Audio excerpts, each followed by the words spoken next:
Doris Day really hated him more than anyone else. Doris Day was born with the name Doris Marion Kapeloff on April 3rd, 1922 in Cincinnati, Ohio. She grew up in a regular middle-class family during the Great Depression. When she was young, she had a big love for performing. But at first she didn't dream of being in movies or making music. She wanted to become a professional dancer. Dancing was her first big passion, and she practiced really hard, showing so much talent that she and a dance partner even won local dance contests. But that dream suddenly and sadly changed when a bad car accident broke her leg badly and basically ended her hopes of being a dancer. But during her long and painful healing time, something else happened. Stuck at home, she started singing along to songs on the radio, finding out she had a natural, easy singing talent that would soon become her biggest gift. With support from friends and family, Doris started performing with local bands and eventually got noticed by a band leader named Barney Rapp, who told her she should change her last name to Day, inspired by how she sang the song Day After Day. This new name was the start of her professional career. Her big break came in the mid-1940s when she joined the band of Les Brown, one of the most popular band leaders of the swing music time. With Brown, Doris Day recorded Sentimental Journey in 1945, a song that became like an anthem for soldiers coming home from World War II and a huge hit of that time. Her warm, clear, and honest-sounding voice touched listeners deeply, immediately making her stand out from other singers back then. Sentimental Journey did more than just reach #1 on the charts. It introduced America to a voice that seemed to represent comfort, hope, and honest emotion at a time when the country really needed all three. Hollywood noticed her soon after, and in 1948, Doris Day made her first movie called Romance on the High Seas. What started as a small acting job quickly turned into a huge film career. Doris had a special mix of qualities. She was naturally beautiful without seeming distant or so glamorous that people felt intimidated. She came across as sincere, and she had comedy skills that seemed natural instead of forced. Audiences believed in her, cheered for her, and saw in her either themselves or the best version of regular American womanhood. During the 1950s, she became one of the biggest money-making stars in Hollywood, starring in many different films that showed not only her singing, but also her dramatic and comedy skills. Her dramatic talents reached a peak with Love Me or Leave Me, 1955, where she played singer Ruth Etting. The role destroyed any remaining doubts about how good an actress she was, showing an intensity and emotional depth that surprised both critics and audiences.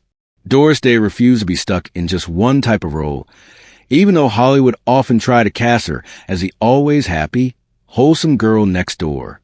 In The Man Who Knew Too Much 1956, directed by Alfred Hitchcock, she gave one of the most memorable moments of her career with the song Que Sera Sera. Whatever will be, will be. The song became her signature song, winning an Academy Award and going beyond the movie itself to become like a philosophical anthem about acceptance, fate, and hope, values that seemed to match Doris Day's own way of looking at life. The late 1950s and early 1960s made her status as a romantic comedy star even stronger, especially through her really popular on-screen partnerships with Rock Hudson. Movies like Pillow Talk, 1959, Lover Come Back, 1961, and Send Me No Flowers, 1964, define an era of classy, playful Hollywood romance. Doris Day's comedy performances showed sharp intelligence and perfect timing, and she brought a sense of independence and cleverness to her roles that quietly challenged the era's ideas about how men and women should act. Even though her characters often followed the social expectations of that time, Doris gave them self-respect, power to make choices, and moral clarity, making her films both fun to watch and culturally important. Besides her work in movies, Doris Day was also one of the most successful recording artists of the 20th century. She recorded hundreds of songs in pop, jazz, and traditional styles, and she remains one of the best-selling female singers of all time. Her voice, pure, expressive, and emotionally direct, had a timeless quality that let her recordings last long after musical trends changed. Whether singing a soft ballad or an upbeat, fun tune, Doris Day showed genuine feeling, never using fake emotions or exaggeration. Doris Day's personal life, just like her amazing career, was marked by both deep love and serious heartbreak shown in a series of marriages that shaped her journey as a woman, a mother, and a Hollywood icon. Her first marriage came heartbreakingly early. In 1941, still very young and on the edge of becoming famous, Doris married Al Jordan, a talented trombone player. What started with hope and romance quickly turned into chaos. The marriage gave her her only child, a beloved son named Terry, who would remain the emotional center of her life. Behind closed doors, though, the relationship was deeply troubled. Jordan was physically abusive, and Doris lived with fear and instability during a time that should have been filled with promise and joy. Gathering amazing courage and determination, she ended the marriage in 1943, choosing safety and respect for herself and her young son over the fake appearance of a happy home. In 1946, Doris tried again, marrying saxophone player George Weidler. This second marriage offered companionship and a chance for a fresh start, but struggled under the weight of her quickly growing stardom. As her career took off and her name became known for wholesome glamour, the marriage fell apart. The pressures of fame mixed with personal differences proved too much to handle. By 1949, the relationship had quietly ended, leaving Doris once more to handle life and love on her own. Her third marriage would become the most important and the most complicated of her life. In 1951, Doris married Martin Melcher, a man who not only became her husband, but also deeply connected himself with her professional world. Melcher officially adopted her son, taking on the role of father, and went on to produce many of Doris Day's most successful films, helping to shape her image as America's sweetheart. For 17 years, they stayed married, a time that matched up with the peak of her fame and productivity. But underneath the surface of professional success was a marriage later shown to be full of control and financial mismanagement. Melcher's death in 1968 marked the end of the marriage and the start of a painful awakening for Doris as she discovered how badly her finances had been mishandled during their years together. Despite these disappointments, Doris Day never lost her belief in love. In 1976, she married once more, this time to restaurant owner Barry Comden. The relationship offered the promise of companionship away from the constant spotlight of Hollywood, but it too proved impossible to maintain. By 1981, the marriage had fallen apart, bringing her fourth and final marriage to a close. Across 4 marriages, Doris Day experienced love, loss, betrayal, endurance, and resilience. Though her romantic life was often rocky, she came out with her spirit whole, defined not by the failures of her marriages, but by her strength, her love for her son, and the grace with which she faced life's hardest challenges. For decades, Doris Day and Rock Hudson were held up as the ultimate symbol of Hollywood romance. The smiling, perfectly matched leads of Pillow Talk, Lover Come Back, and Send Me No Flowers. To audiences, they represented effortless charm, sexual tension, and light-hearted love. But behind the studio-created illusion, the truth was far more complicated. And in Doris Day's later thoughts, it became clear that her feelings toward Hudson were mixed with disappointment, anger, and a sense of deep betrayal that she rarely let herself say publicly. Doris Day was known for her warmth, discipline, and fierce professionalism. She valued honesty above almost everything else, especially in an industry built on fake appearances. When she spoke about trust, she did so plainly. I believed in being straightforward. If you didn't have that, you didn't have much. It was this belief that made her eventual emotional break with Rock Hudson so painful. While the two shared perfect on-screen chemistry, Day came to feel that their friendship had been built on something basically false. At the time of their films together, Day didn't know that Hudson was gay, a fact carefully hidden by the studio system. When the truth became public years later, she was deeply shaken, not because of Hudson's sexuality itself, but because of the lies that surrounded it. It wasn't what he was, she later said. It was that everyone knew but me. To Doris Day, the discovery felt humiliating. She believed she had been used as a prop in a carefully built lie designed to protect the studio's investment. The betrayal hurt more because Hudson was not just a co-star. He was someone she thought she knew. I trusted Rock, she admitted. We spent years laughing, rehearsing, working side by side.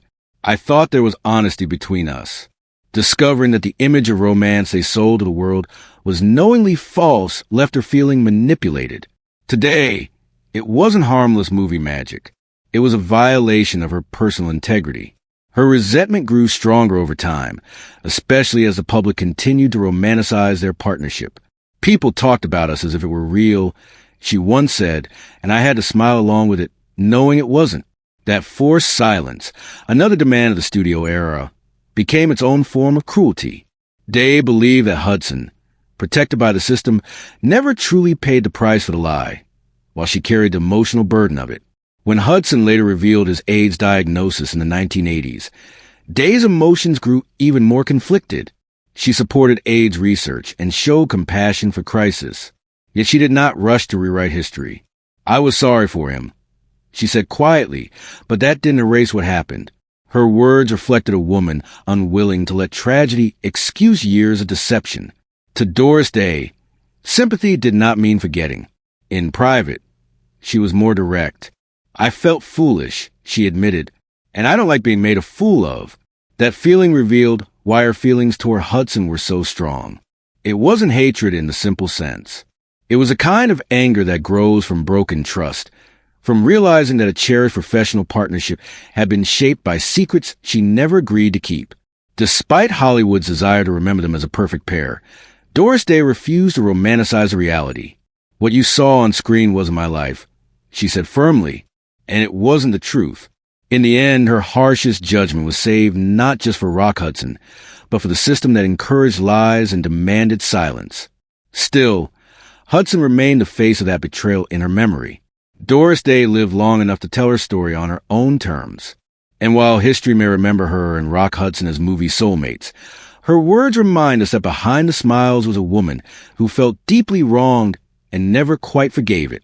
Doris Day passed away peacefully on May 13th, 2019 at her beloved home in Carmel Valley, California at the remarkable age of 97, bringing to a close one of the most lasting and bright lives in American entertainment. The cause of her death was pneumonia, a quiet ending fitting for a woman whose life had been filled with music, laughter, grace, and an unwavering spirit. The news of her passing was shared with the world by the Doris Day Animal Foundation, the charity organization she had founded and cared for over decades, showing how deeply compassion and support for animals were woven into the fabric of her identity. True to the values she lived by, Doris Day had made her wishes clear long before her passing. She asked that there be no funeral services, no grave marker, and no public memorials, no grand ceremonies or formal goodbyes. Instead, she chose simplicity and privacy, preferring that her life be remembered not through ritual, but through the joy she brought to millions, the kindness she showed animals, and the timeless body of work she left behind. In declining public observances, Day offered one final touching reminder of who she truly was, a deeply private woman despite her worldwide fame, someone who believed that love, laughter, and generosity spoke far louder than monuments or memorials. Though there were no public gatherings to mark her passing, the world mourned her in its own way through shared memories, beloved films, cherished songs, and heartfelt tributes from fans and fellow artists alike. Doris Day's legacy did not require a service or a marker to endure. It lives on in the warmth of her performances, the purity of her voice, and the compassion that defined her later years. Her passing was not an ending, but a gentle farewell from an icon whose presence continues to resonate, reminding generations of a time when optimism, sincerity, and grace shone brightly on screen and beyond.